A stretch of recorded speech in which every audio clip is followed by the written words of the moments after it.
Hey guys, welcome back to the channel. I just started burning in the rear seat pan and the footwell pans, and I forgot to turn the camera on, so it's yeah, it's not a big deal. I've only done about 7 or 8 tacks, so, and spot welding's not that much fun to watch, but I had one of our best viewers request to see a time lapse of this, and so here it goes.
first part of the floor pan in the front, I was using 030 wire. That's the size of the diameter for those of you who don't know.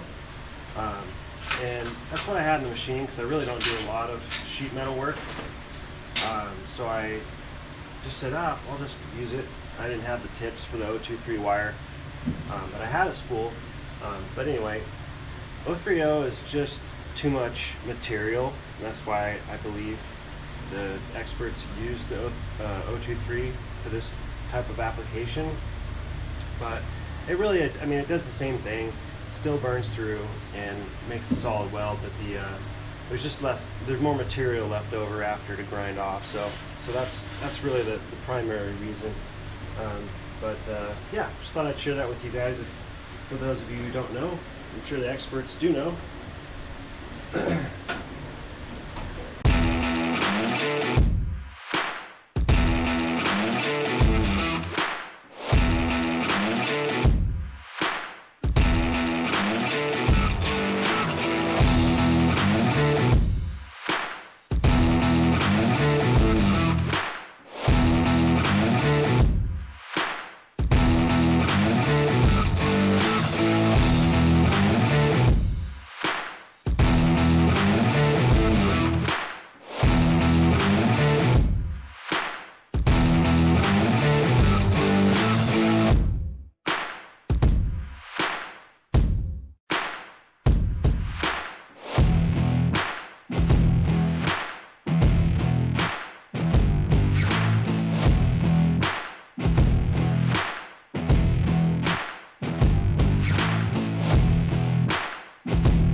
Another thing on the welding, this kind of stuff, your tip starts to close in at the end, just gets a bunch of slag in there, and so you really want to keep an eye on that because it'll start to inhibit the flow of your shielding gas. It'll still come out a little bit, but it won't flow normally. It'll get erratic on you. And so what I do is I take a pair of dikes or line cutters and just stick one of the halves in there and just roll it around, and all those little beads of slag will just come right out. That's how easy it is, because it's copper. It's not going to stick to that. That's why they make it copper. So another helpful tip. Hopefully you find this helpful.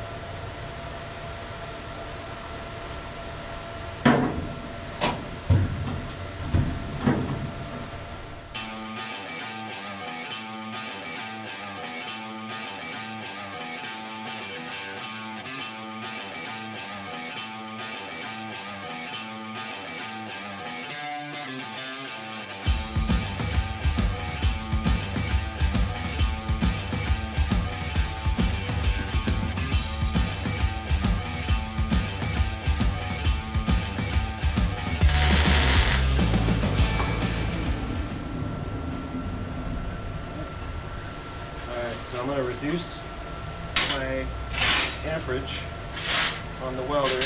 I'm going to fill a few holes that aren't structural.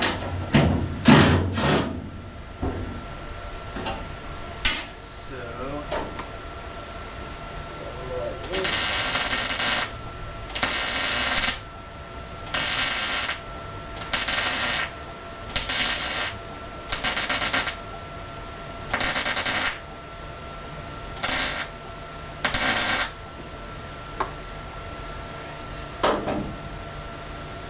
probably noticed me jumping around a lot too.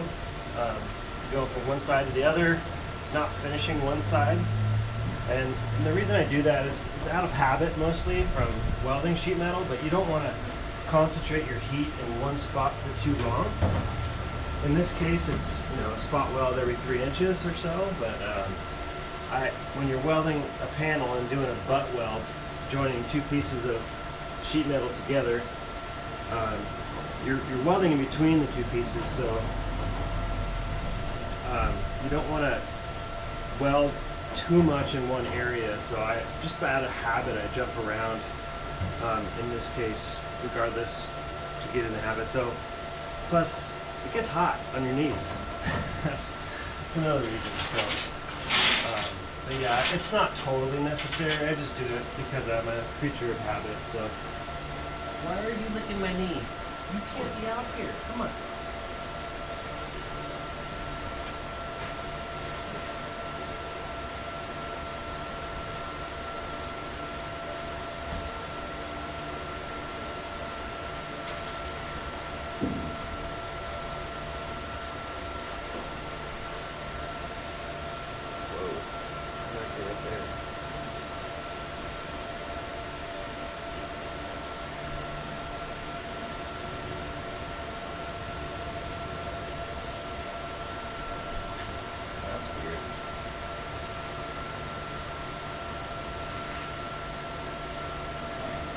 For some reason, my machine jumped up in amperage to nothing crazy, but it's 280, which was supposed to be at 230. That's kind of weird. It's never happened before. But this isn't a welding instructional video. I could give you what I know about welding, but there's plenty of books out there and videos to show you what to do and what not to do. So I'll save that. Yeah, you want to make sure there's animals aren't sitting around watching you weld. I mean, they don't know any better. Your cat, your dog. My dogs constantly try to come out here and hang out with me while I'm welding, so I usually shut the door and keep them in. So I have enough trouble trying not to catch my garage on fire, which has happened.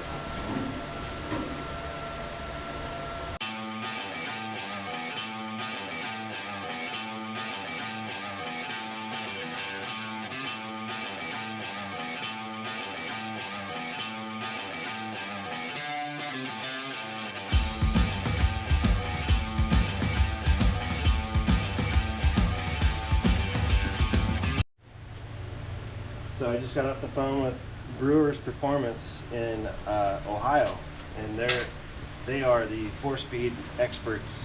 And what they do is they not only they build 4-speeds for these cars, but they sell a full conversion kit. Say if your A or B body is a automatic, they will basically give you everything to convert your car over to a manual, like the pedal box and even the carpet kit and the bezel that goes around the shifter and the boot and all that stuff. And I know you Mopar experts are gonna crucify me on this one, but I had to have a pistol grip shifter.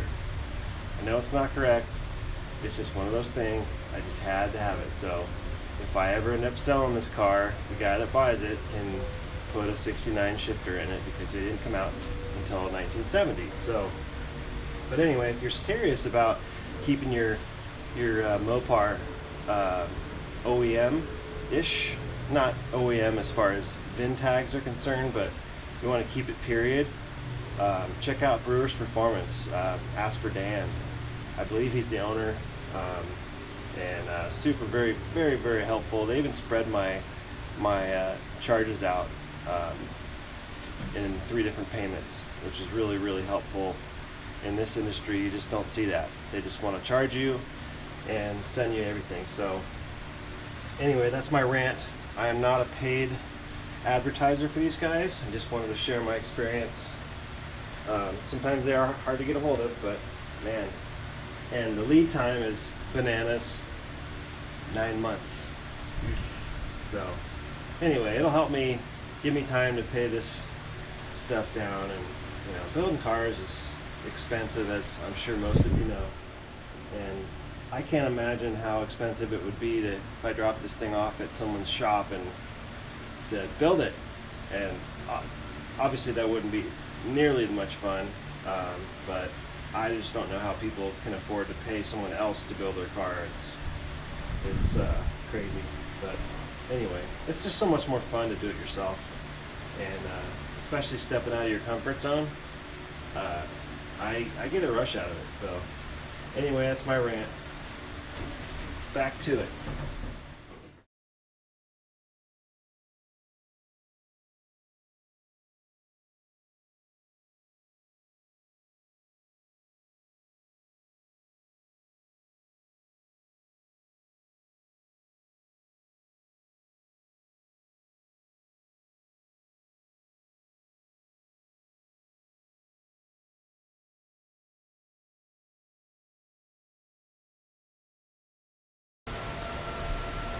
Just about there. Time to start grinding.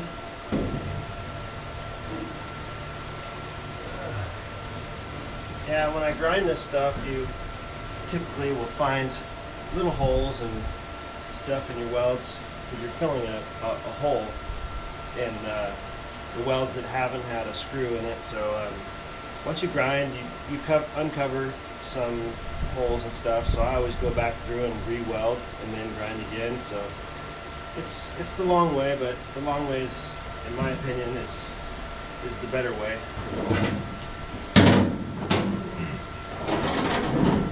That's also why I have the light, so I can see where I screwed up or didn't get good penetration or left a hole, what have you. So let me get my grinder. I'll be right back. Here's a rookie tip for you. When you're in here, obviously for sound, wear earplugs, but the beauty of these, they also, not only do they save your hearing, they also keep the slag and sparks out of your ears. So maybe you can hear your grandkids talk someday when you protect your hearing. That's the way I look at it.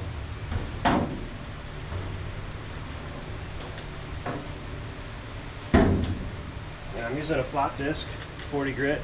These things are awesome. If you haven't ever used one of these, I highly recommend them.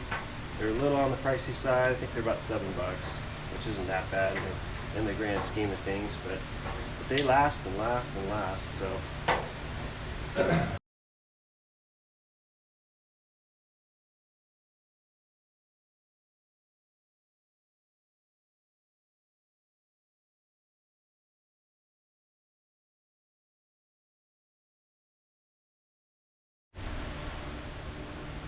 battery died on my camera. I didn't hear it because I have my earplugs in.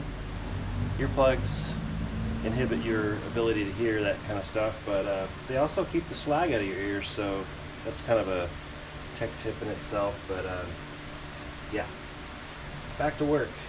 I'm using a 40 grit flap wheel in case didn't pick it up last round, but these things knock these welds down real fast. I would highly recommend using them. I do use my Milwaukee band file, which is the greatest tool ever. I will show you as soon as I get to it. But yeah, these 40 grit or even 60 grit works great too. Just knock the heads off these welds and flatten them out. So here we go.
This is my favorite, or my new favorite tool, this Milwaukee band file. These things are awesome. They actually make a kit where there's two, and one's a 3/8 wide band file, and then the other one's a half. This one's the 1/2 inch. A little steep on the price, $250 each. I think that's because they're brand new, but most useful tool I have ever purchased when doing this kind of work. Unbelievable. I've yet to find a band that stays together, but that's a whole other thing. It's funny because the HD construction materials store doesn't carry the bands, but they'll sell you this. Probably again because it's new, but this thing is awesome.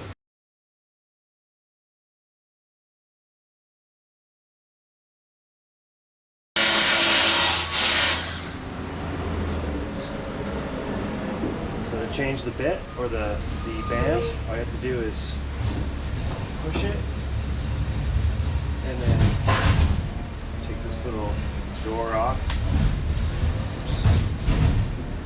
Push it, and then swing that door out of the way. Pull the band out.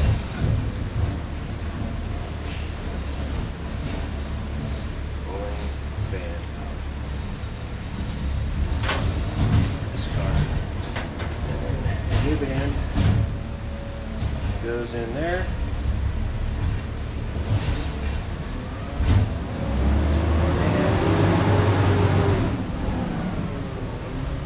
That, and then bam, there it is. Such a great idea. I wanted one of these in electric because I hate air tools. I try not to use air tools when I possibly can avoid it, just for my neighbor's sake. But can't always avoid it, but this thing is just amazing.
Alright, so I've been doing the little stuff that takes seemingly forever.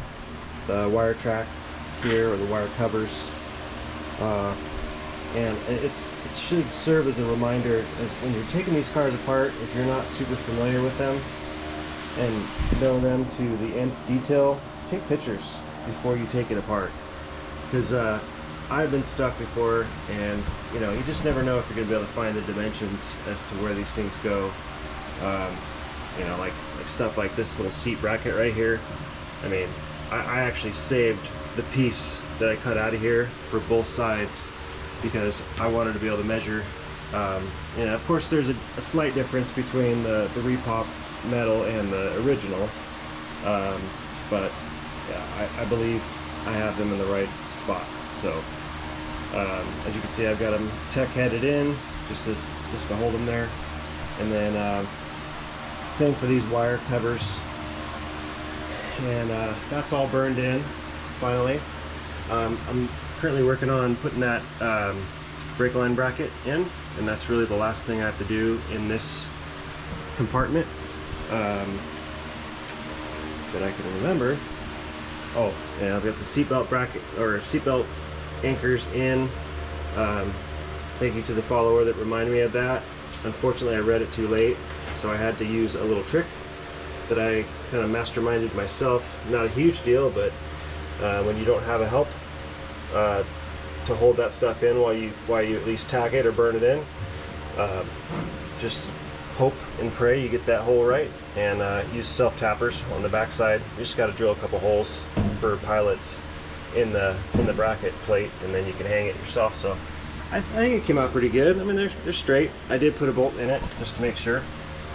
So yeah, so I'm gonna keep going. It's time to do some welding. I believe this is the last part of it. I am still waiting on my 4-speed hump for the trans tunnel here, which Brewer's Performance is going to be sending me here soon. And once I have that, I'll be welding, cutting out that hole and welding that in, and then I have to weld the clutch linkage brackets in on the frame as well. And yes, I am converting this to a 4-speed. Why wouldn't you? Right?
Here's a fun fact.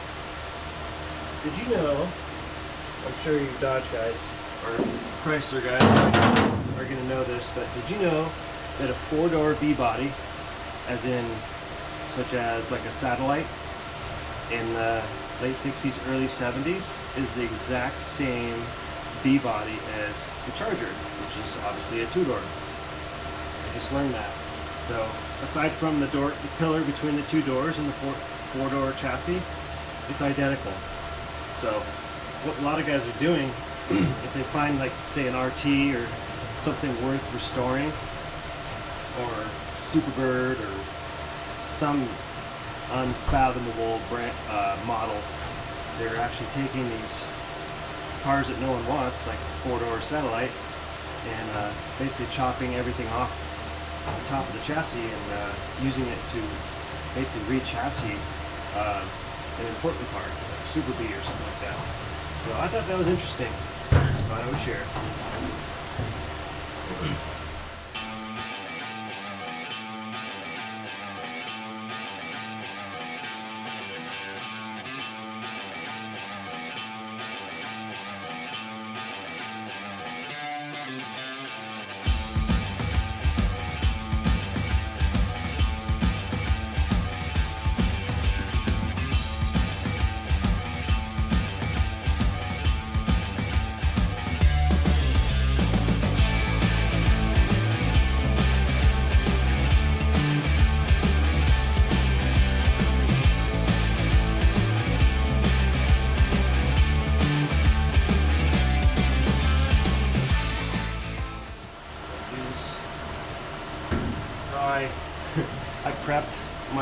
my rear brake line bracket here, and drilled the holes, cleaned it up, put weld-through primer on it, and I got underneath there to tech pad it in. It's already there. So, note to self, look before you do labor. It's another fine point of today's video. Sometimes I'm just my own worst enemy. I'm sure you guys know what that's about.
Alright guys, well, the point of us showing you all the I guess simple work like grinding and vacuuming and every little step, the point of us showing you that is to give you an idea of what this takes to do and how much work it is. I had one of my followers reach out and say, hey, can you just do a time lapse of welding and you know, this or that, and I'm like, no one wants to see that, but some people do, I guess. But feel free to fast forward it. You know, I try to make them as interesting as I possibly can, but let's face it, this is all, I'm in the heavy labor stage of building a car, and I'm far. Sorry, battery died at the right time too. Jeez. Anyway, yeah, so we're just showing you guys this stuff just to give you an idea of how much work this really is, and it is really labor intensive, expensive, even doing it yourself. I'm not trying to talk you out of it, because there's folks out there like us that want to do this stuff, and mostly because I can't afford to pay somebody to do it. And not that I would, because this is fun for me. Some days are bad, but Most of it is very rewarding. Like, I have a whole floor in my car. You guys saw this thing. It had holes everywhere from just rotting. But this is the reward after risking it and going after it. So take this stuff for what it's worth. I'm just a guy in a garage working, chasing my dream, and I appreciate all you guys' comments and support. You know, we're trying to achieve something with this channel and passing on knowledge to you guys. So I'm not going to keep rambling, but I just wanted to thank you guys for tuning in. And if you have any friends that you think might be interested in us, pass us along, and like, subscribe, and all that stuff. And we'll keep this stuff coming. So let us know in the comments what you think about our work, and if you have any suggestions and help. We always love the comments about helping us and giving us tips. So anyway, thanks for tuning in, and I will be back shortly with another video. Take care, everyone.